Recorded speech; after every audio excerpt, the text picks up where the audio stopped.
Halo, perkenalkan nama saya Esther Purintias. Saya akan memberikan tips bagaimana cara memperkuat daya ingat seorang anak. Nah, di sini saya akan memberikan 4 tips. Nah, kita akan mulai dari tips yang pertama ya. Yang pertama itu adalah bagaimana kita memperkuat daya ingat anak itu dengan cara bermain dan belajar. Bermain sambil belajar. Nah, kita tahu bahwa anak-anak itu suka bermain. Nah, di sini kita bisa meningkatkan daya ingat anak, bagaimana cara anak mengingat pelajaran dengan baik. Nah, misalnya seperti kita memberikan permainan yang disertai dengan gambar, atau juga bisa kita berikan dengan flashcard. Nah, itulah tips yang pertama, yaitu kita dengan cara bermain sambil belajar. Saya akan memberikan tips yang kedua, yaitu dengan cara bercerita bersama.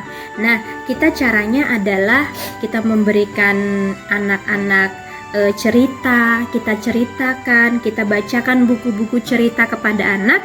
Lalu setelah kita selesai membaca buku cerita, kita ajak anak untuk mengingat kembali apa saja tokoh yang ada dalam cerita tersebut, lalu bagaimana tempatnya, ada di mana tempatnya, dan seperti apa alur ceritanya. Nah, dengan cara seperti itu membuat anak itu terbiasa mendengarkan dan juga merekam di dalam memori mereka, sehingga itu bisa memperkuat ingatan mereka. Itu adalah tips yang kedua.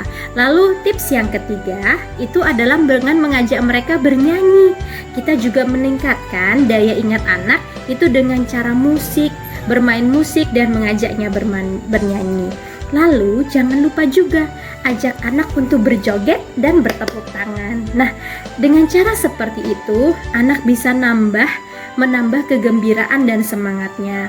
Jika kegiatan ini dilakukan dengan rutin, maka lambat laut anak pasti akan dapat mencoba menirukan nada dan lirik lagu yang sering dinyanyikan, serta mengingat informasi yang terkandung dalam lagu tersebut. Nah, itu adalah tips yang ketiga. Lanjut tips yang keempat.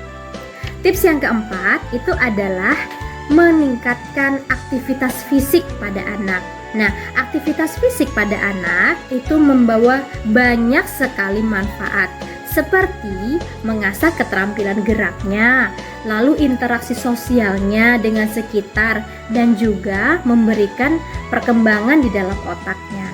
Nah, kita sebagai guru jangan lupa juga mengajak anak untuk melakukan aktivitas fisik yang menyenangkan dan bervariasi. Nah, itu dia 4 tips yang dapat saya berikan untuk kita para guru meningkatkan atau memperkuat daya ingat seorang anak. Semoga tips yang sudah saya berikan itu bermanfaat bagi teman-teman semuanya, dan juga kita bisa menjadi guru yang semakin kreatif, terutama di dalam meningkatkan daya ingat anak di dalam belajar. Sekian dan terima kasih. Sampai jumpa.